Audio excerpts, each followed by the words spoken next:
Mi nombre es Pablo y esta es mi historia. En el comienzo de mi trepidante aventura tenía otro nombre. Mi nombre era Saulo y yo era un ferviente defensor de las tradiciones de mis ancestros, un fariseo comprometido con la ley judía. Perseguía a los seguidores del camino, aquellos que creían en Jesús de Nazaret, con una convicción implacable.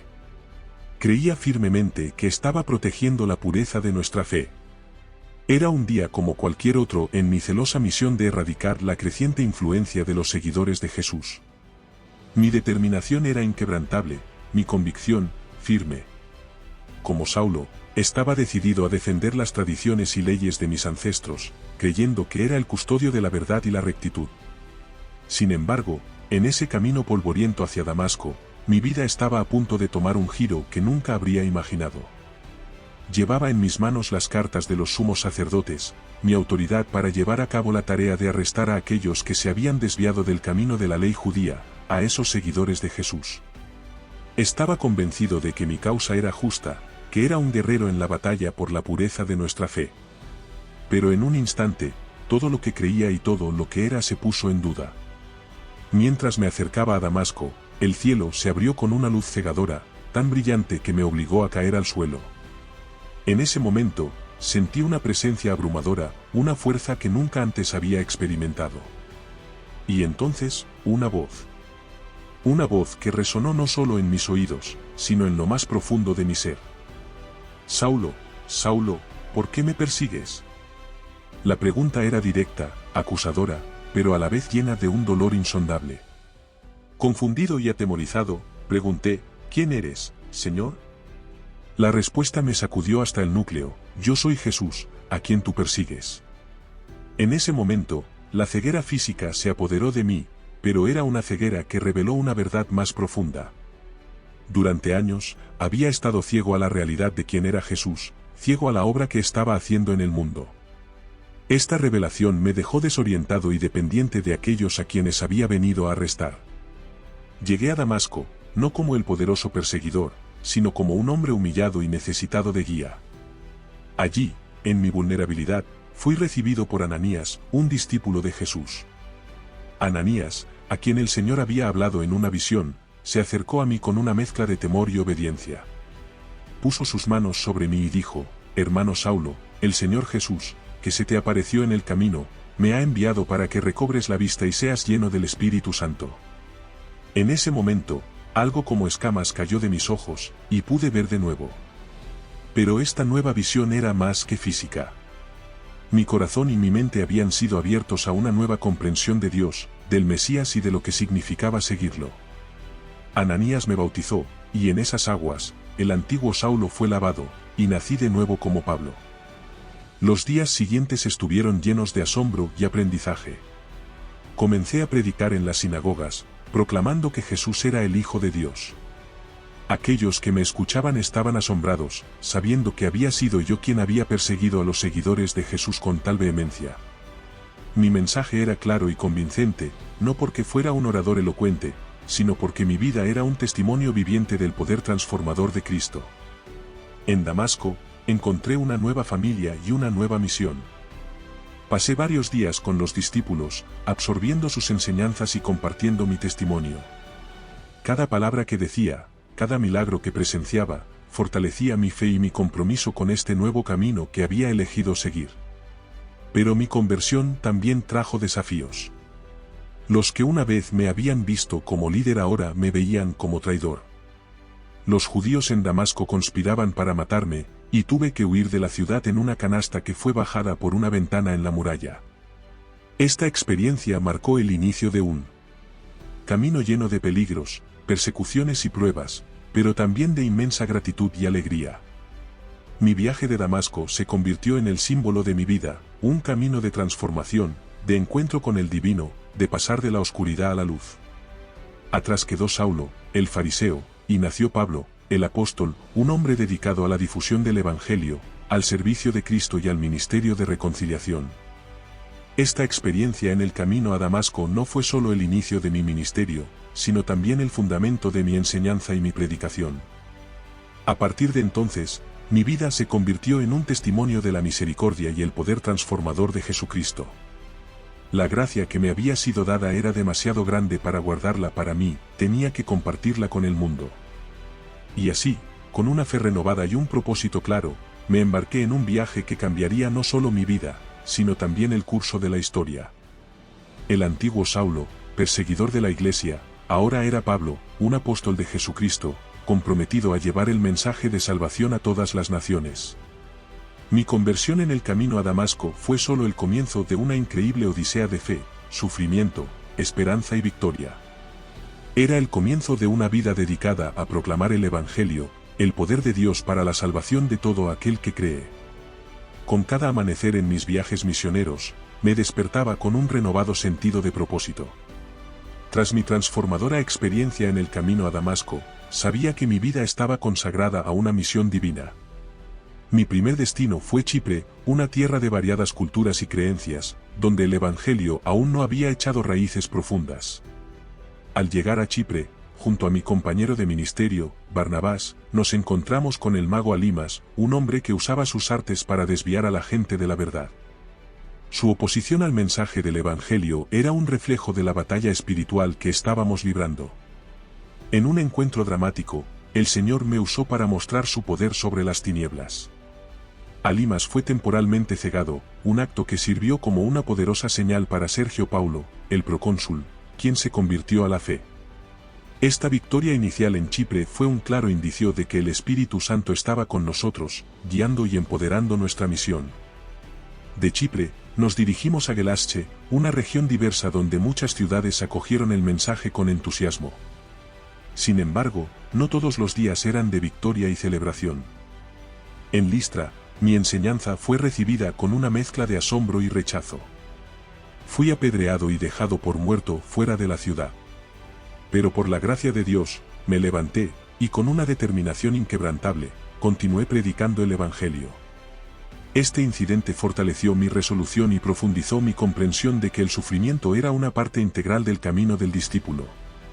El viaje nos llevó luego a Filipos, donde junto a Silas experimenté uno de los momentos más sobrenaturales de mi ministerio. Después de liberar a una joven de un espíritu de adivinación, fuimos injustamente encarcelados y azotados. Sin embargo, en medio de nuestro sufrimiento, encontramos motivo para alabar a Dios. Y entonces sucedió, un terremoto sacudió los cimientos de la prisión, liberando nuestras cadenas y abriendo las puertas de la cárcel. Este milagro no solo resultó en nuestra liberación física, sino que también trajo al carcelero y a su familia a la fe en Cristo. Fue un poderoso recordatorio de que, incluso en las circunstancias más oscuras, la luz de Cristo puede brillar con intensidad. Mi viaje me llevó luego a Atenas, la ciudad de grandes filósofos y pensadores. Allí, mi espíritu se conmovió al ver la ciudad entregada a la idolatría. En el Areópago, presenté el Evangelio a un público de eruditos y curiosos. Hice un llamado a su razón y a su sentido espiritual, declarando que el Dios desconocido, al que ellos adoraban sin conocer, era el único y verdadero Dios revelado en Jesucristo. Aunque algunos se burlaron, otros recibieron el mensaje con interés, y algunos se convirtieron, incluido Dionisio, un miembro del Areópago, y una mujer llamada Dámaris. En Corinto, me dediqué a la enseñanza y a la formación de una comunidad de creyentes. Pasé 18 meses allí, trabajando como fabricante de tiendas para sostenerme, mientras por las noches y los días de reposo enseñaba en la sinagoga y en las casas. Corinto, con sus muchos desafíos morales y espirituales, se convirtió en un centro vibrante de testimonio cristiano. Posteriormente, en Efeso, pasé 3 años, el periodo más largo en un solo lugar durante mis viajes misioneros. Efeso era una ciudad de gran importancia comercial y religiosa, famosa por su templo. A Artemisa. Aquí, el Señor obró milagros extraordinarios a través de mí, y la palabra del Señor se difundió poderosamente. Sin embargo, la creciente influencia del cristianismo también generó oposición, especialmente entre aquellos cuyos medios de vida dependían de la fabricación de ídolos. El tumulto en el teatro de Efeso fue un claro recordatorio de la confrontación entre el reino de Dios y los poderes de este mundo. Mirando hacia atrás en estos viajes, veo un tapiz de la gracia y el poder de Dios desplegándose en el escenario del mundo. Cada ciudad visitada, cada iglesia fundada, y cada alma ganada para Cristo, era una piedra en el edificio del reino de Dios. Estos viajes no fueron solo una serie de eventos, fueron la manifestación del plan de Dios para llevar la salvación a todos los pueblos, judíos y gentiles por igual. Los desafíos y las persecuciones, las victorias y los milagros, se entrelazaban en una narrativa de fe y coraje. A través de los años y los kilómetros recorridos, mi comprensión del amor y la misericordia de Dios se profundizó. Cada nuevo amanecer traía consigo la promesa de la presencia continua de Dios, y cada anochecer era un testimonio de su fidelidad. Estos viajes misioneros fueron mucho más que un mero viaje geográfico, fueron un viaje del corazón, transformando no solo las vidas de aquellos a quienes servía, sino también la mía. En cada paso, en cada palabra, en cada oración, estaba el hilo conductor del amor redentor de Dios, tejiendo una historia de redención que continuaría resonando a través de las generaciones. Mi relación con las comunidades cristianas que surgieron a lo largo de mis viajes fue una de las facetas más significativas y duraderas de mi ministerio. A través de mis cartas, podía estar presente en medio de ellos, incluso cuando las circunstancias me mantenían físicamente lejos. Cada carta que escribí no era solo un documento de instrucción o guía, sino un acto de amor y cuidado pastoral, un deseo de ver a cada creyente y a cada comunidad crecer en su fe y comprensión de Jesucristo. Cuando escribí a los Gálatas, mi corazón estaba cargado de preocupación y urgencia. Habían surgido falsos maestros que confundían a los creyentes, insistiendo en que debían adherirse a las leyes judías para obtener la salvación. Mi respuesta fue firme y clara: somos justificados por la fe en Cristo y no por las obras de la ley. Les recordé que en Cristo, todos somos uno, no hay judío ni griego, esclavo ni libre, hombre ni mujer, pues todos somos uno en Jesucristo. La carta a los Gálatas no solo era una defensa doctrinal, era una apasionada súplica para que regresaran a la libertad que tenían en Cristo. Traté de liberarlos de las cadenas de la legalidad y llevarlos de nuevo a la gracia transformadora de Jesús. Mi esperanza era que, al leer mis palabras, recordaran y revivieran la verdad del Evangelio que les había predicado al principio. En mis cartas a la iglesia de Corinto, me enfrenté a una variedad de problemas y desafíos.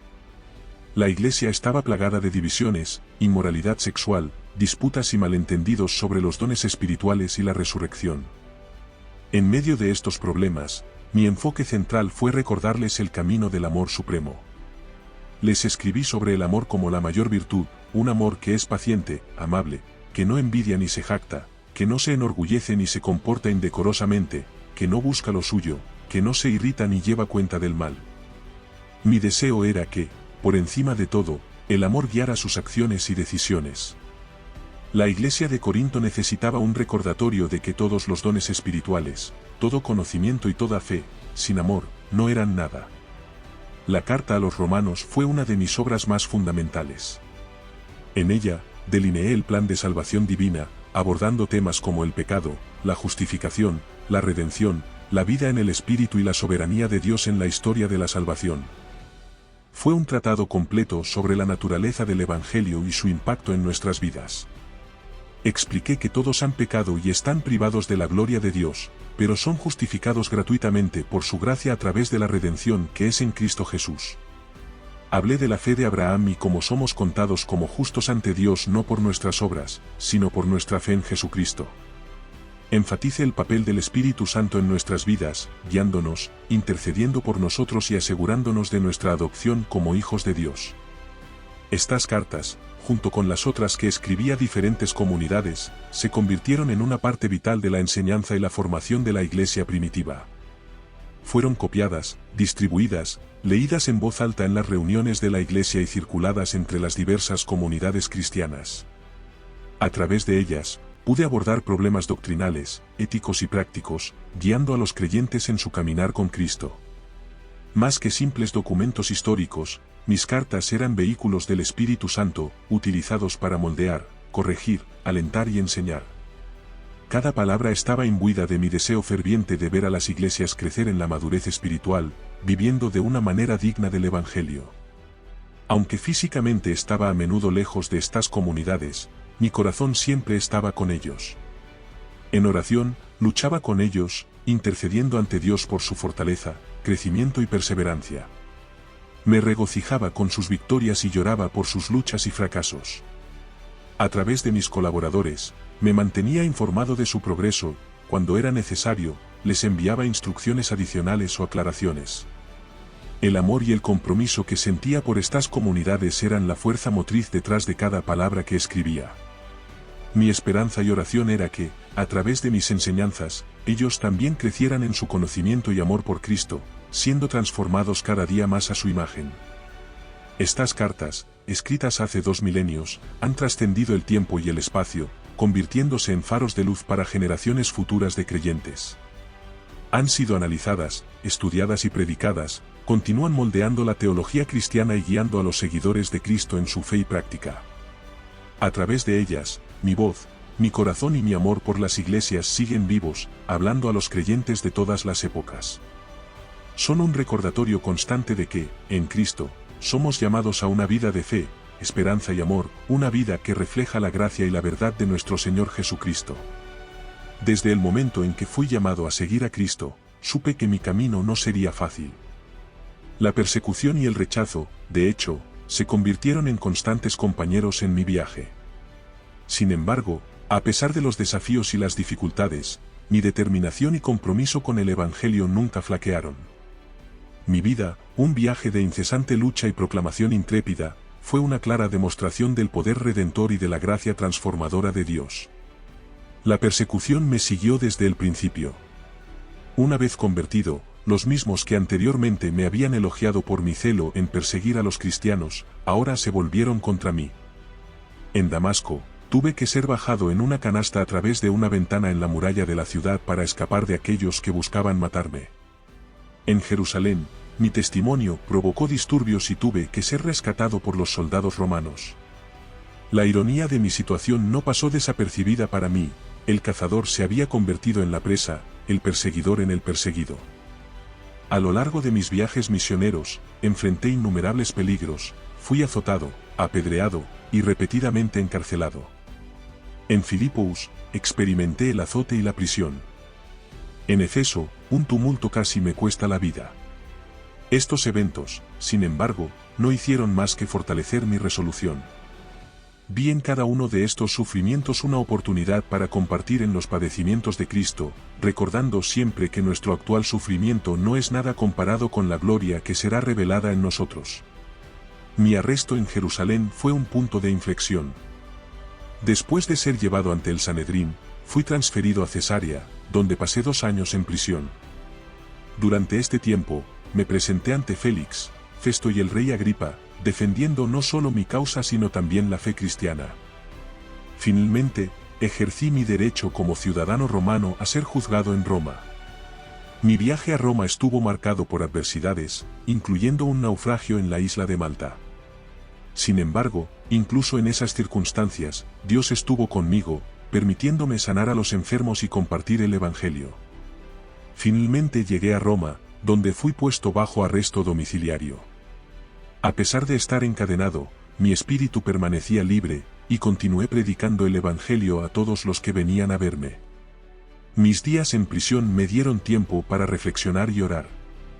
Aunque estaba confinado físicamente, mi corazón y mi mente estaban libres para contemplar las profundidades de la fe cristiana. Escribí varias cartas durante este tiempo, animando a las iglesias y enseñando importantes verdades teológicas. Estas cartas, productos de mi encarcelamiento, se convirtieron en una parte esencial del Nuevo Testamento, proporcionando orientación y consuelo a generaciones de creyentes. Acerca de los detalles de mi muerte, poco se puede decir con certeza. La tradición sostiene que fui martirizado en Roma bajo el reinado de Nerón. Sin embargo, lo que es indiscutible es el impacto de mi vida y ministerio. Mi transformación de perseguidor de la Iglesia a uno de sus más grandes apóstoles es una poderosa historia de redención y gracia. Mis cartas, escritas desde el corazón de un hombre que experimentó un cambio radical, continúan resonando a través de los siglos. En ellas, he compartido no solo conocimientos teológicos profundos, sino también mi experiencia personal con Cristo, mis luchas, mis esperanzas y mis alegrías. Mi vida es un testimonio de que nadie está más allá del alcance de la gracia de Dios. Desde mis días como Saulo hasta mis últimos momentos como Pablo, he vivido una vida inmersa en la gracia y la misericordia de Dios. He sido un instrumento en las manos del Señor, utilizado para llevar su mensaje a gentiles y judíos por igual. Mi esperanza y oración es que mi vida y mis escritos continúen inspirando a las futuras generaciones a vivir una vida de fe, dedicación y valentía. Que aquellos que leen mis palabras sean alentados a soportar las pruebas, a permanecer firmes en la fe y a vivir cada día en el amor y el conocimiento de Jesucristo. Así como Cristo fue exaltado a través de mi debilidad, que cada cristiano encuentre fuerza en sus propias luchas, sabiendo que en todas estas cosas somos más que vencedores a través de aquel que nos amó. Mi vida, aunque marcada por la persecución y el sufrimiento, ha sido una vida de victoria y triunfo en Cristo. Que mi historia sirva como un faro de esperanza y un recordatorio de la fidelidad inquebrantable de Dios.